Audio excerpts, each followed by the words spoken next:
Hello and welcome to the Hairdresser Strong Show. We talk with hairstylists from all different backgrounds, hearing their experiences and perspectives about career-defining topics important to rising and transforming hairdressers.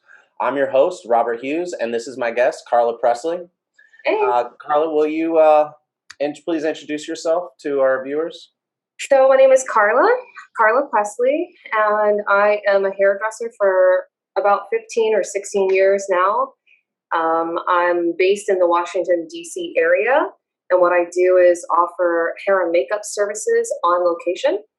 Currently, I'm the main artist at my company. It's my company, and it was just me as a freelancer, but it's starting to blossom into something where I'm booking other artists through my company, mainly for weddings, but I do a lot of hair and makeup for photography sessions, production, just about anything. During COVID, I started doing haircuts at home, which got me back into haircutting for the first time in a long time on a regular basis. So I'd say the only thing that kind of differentiates me and a lot of other hairdressers is that I don't do color anymore, and I don't work in a salon. All right, cool, thank you.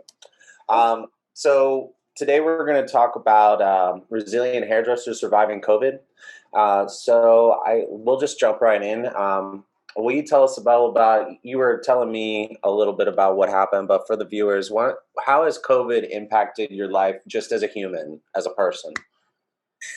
I mean, as a person, wow. There was a lot of fear last year, as this was all unraveling, and a lot of confusion. I just felt like you almost feel like you should run to someplace safe, so when COVID was, starting to become a little more under control, I went and saw my dad. I just wanted to be near family. Of course, I had a COVID test and had quarantined and all that kind of stuff, but it was just scary. You feel like someone's child again. You feel like reaching out to other people to see how they're feeling.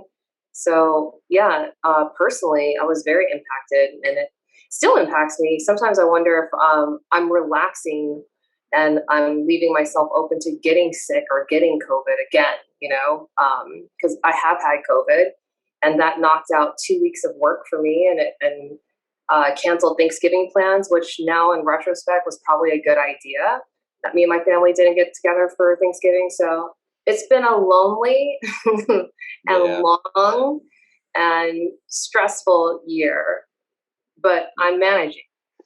Nice. I'm glad to hear that. So you had COVID around Thanksgiving? Yep. Yeah. Like 2 weeks before, and it was just like, you know what, guys, let's just not meet up. So all of us about to see each other for the first time, especially because my brother has been overseas in Korea with his wife. And before that, we're far away as well. So we were finally getting ready to see everyone. And, when I got sick, it raised the alarm. And we were like, okay, just next Thanksgiving. Yeah. So how bad were your symptoms? In the beginning, it was like, oh man, I just want to be warm. Like, I'm so cold, but I thought maybe it was because where I was working, because I was actually working with someone on their wedding. I thought maybe it was just a little cold where we were. It was kind of like a basement area.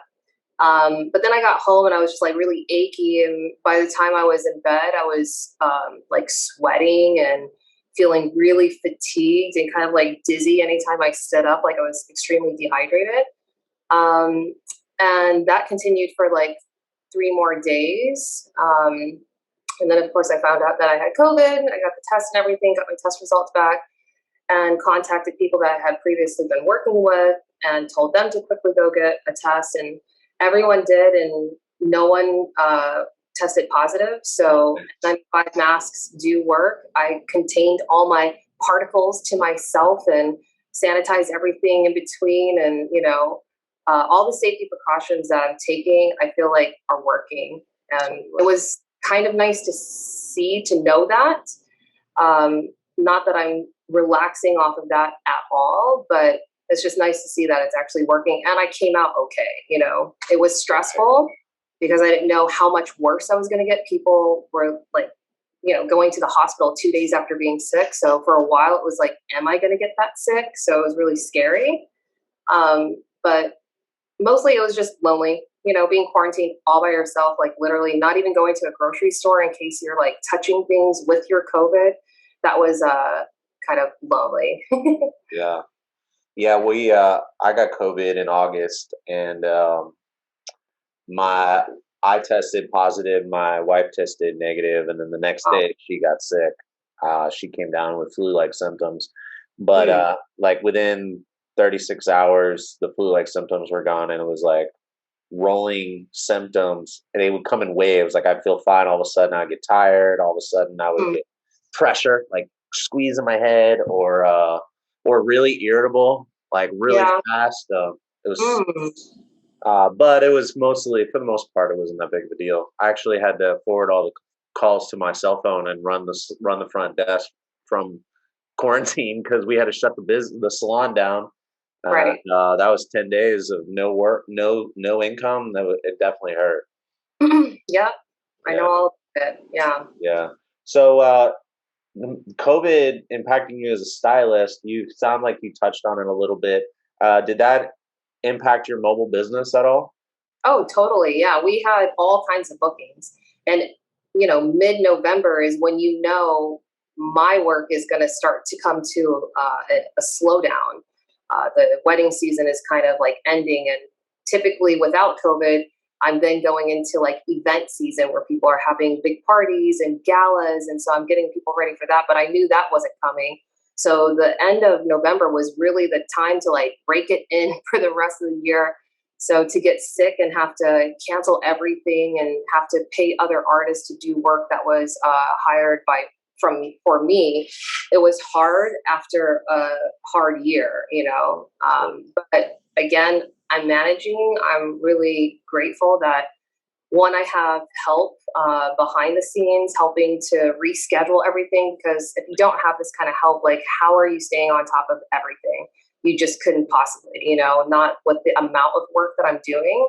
And then to have other artists be able to pick up the job and pick up where I couldn't and get along so well with my clients too. Like my clients, I'm definitely reaching out to them. How did everything go? And everyone had raving reviews. So everything that I have been putting in place to kind of like catch me when I fall, like worked this past year. And I would just really feel grateful about that. Nice. That's awesome.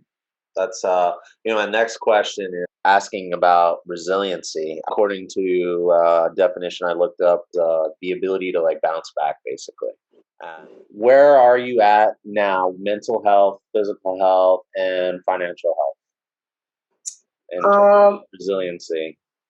Resiliency, a lot of the other healths kind of depend on financial health, don't they? Like, this is why a lot of our country is stressed and feeling the way that they're feeling, because I think they are under financial stress. If there were no financial stress, I think there would be no stress, possibly. We could just nicely. Maybe, yeah. Yeah, we wouldn't be trying to like one up each other or take from each other or hoard, the toilet paper crisis. Like, good Lord, Oh, yeah. Wow. I've never thought about it like that. Yeah, stability is so important to so many people. So for me to experience financial instability last year was definitely scary, but I am very strong mentally because I work on that constantly. And I think being strong physically does something to your mental state of mind. So just when everything was really terrible and we didn't know what else to do, I kind of um, wanted to like work out more. I went and rode my bike a lot. Since I had to be alone, I just needed something to pick up. So like many people, I got a bicycle. I was like riding around a lot. Harder in the wintertime because we're all cooped up. But then I just kind of threw myself back into work after being away from really building anything, because I kind of froze from fear and didn't know how to like move forward or what I was going to move forward with, what would be the outcome of all of this.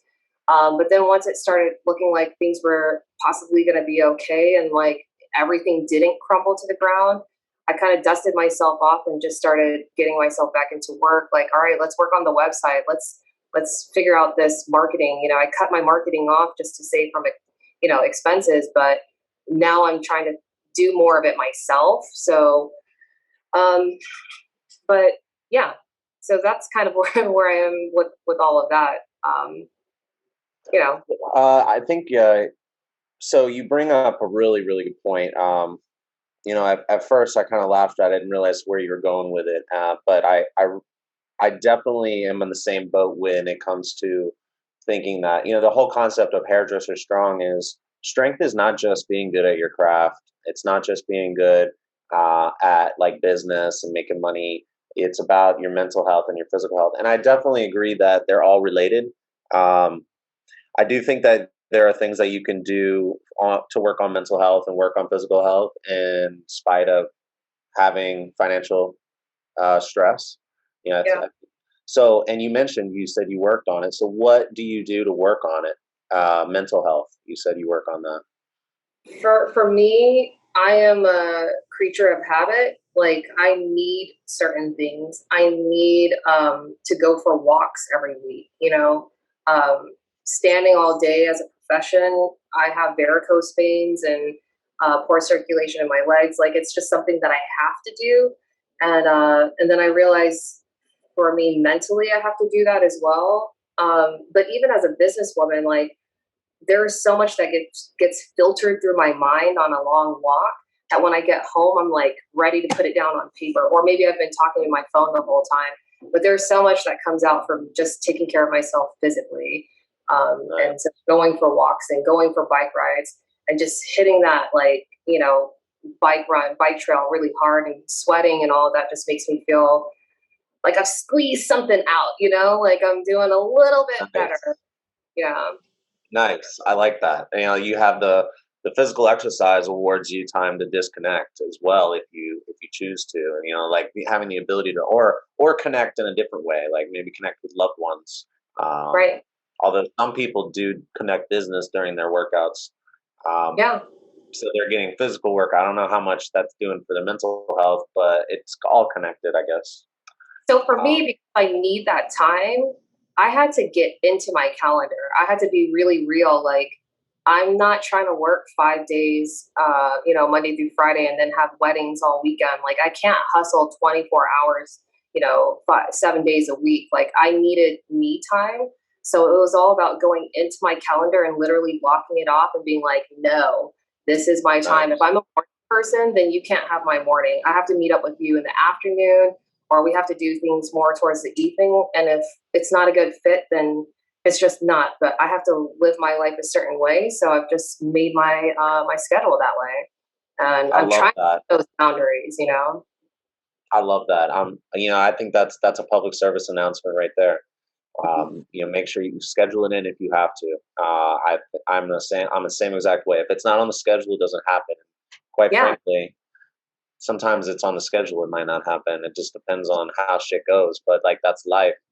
yeah. Uh, so my next and final question for this interview is what advice do you have for anyone one going through what advice do you have for anybody going through COVID right now that might be dealing with like a financial, physical, or mental stressor? I mean, Mhm. I like what you just said, but is there anything else that comes to mind when I say that? Yeah, I would say if you're not terribly busy right now because of the way this is impacting your business, please try to find a way to get yourself um, ready for whatever the next phases you want to go into. Whatever that is, like create a vision board, talk it all the way through with other hairdresser friends. I've contacted so many hairdressers and makeup artists to see if they want to collaborate with me on something. And I know like not all of us can just up and be busy and get things done. Maybe some of us are even sheltering in place and like not going outside. But wherever you are, whatever your dreams are, wherever you want to go with your business, start thinking about how you can get from where you are right now to that place. And then when you feel ready, start, just one step at a time. And sometimes these steps are really big and long, and they take a long time to just get over one. and that's okay. But as long as you're starting to move, I think that's what resiliency, like no matter how hard it is, you're going to continue, even if it's just the tiniest bit, to get from where you are to where you want to be if you're not there already. And if, you're the opposite and you're just crazy and working all the time, think about like how you can enjoy more of what you're doing, unless work is just like what you are and what you're made of. Yeah, totally. I love that.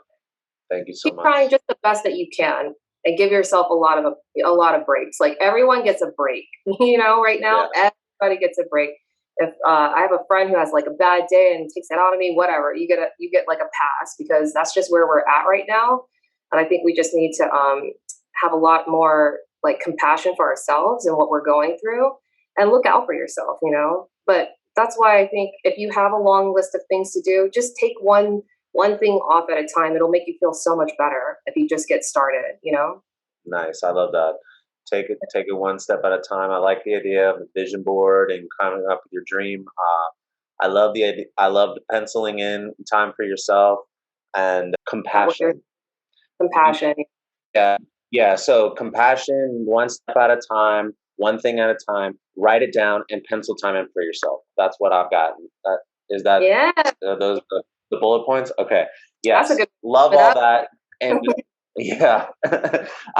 Compassion is, I did a whole episode where I was talking about like, I totally agree. Coming out of COVID was really eye opening for me, because like coming out of being sick, because of like dealing with customers and colleagues and friends and family. Like I realized that just how much stress I was under, and I didn't even recognize it. I didn't even take time to understand it, and then it all hit me with it. And then like everybody, is, I don't know. It wasn't a pleasant experience having to communicate with people that you had COVID, and then there was like a lot of blaming going on, and so I just decided to take time to allow myself to be a human and allow other people to be human too. And so I think compassion, I love that. So Yeah.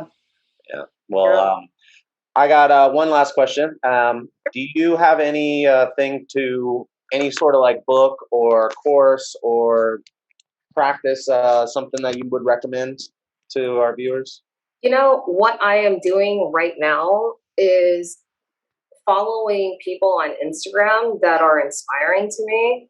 And that's pretty much all I look at on my Instagram page. I haven't created another one for just like, dog videos and all of that, even though you probably see a lot of dog videos on my Instagram. But what I'm scrolling when I'm on Instagram is people doing what I want to be doing, or people sharing ideas on how to do what I'm doing better, or just beautiful images that really inspire me and move me to do better at what I'm already doing. So I go to Instagram like it is the book, like it is, this place where I can come and like you can even tab photos and keep folders of things. If I have a photo shoot, I can pull up like, I know people do this with Pinterest, but I haven't quite figured Pinterest all the way out yet, believe it or not. I'm working on that this year, but right now that's basically what I do. And when I'm on Instagram, I'm following people like Stacy Ciceron, Orbe brand ambassador, Sharon Blaine, amazing like hairdresser, the greats. You can follow them and get to know them and even like interact with them. And so I think Instagram is like, for me, that's pretty much all I need. Nice. Okay, I love that. Awesome. Thank you. All right. Well, thank you for joining us today and sharing your story. And I'll look forward to talking to you again. Good talking to you. All right. Bye-bye. Bye.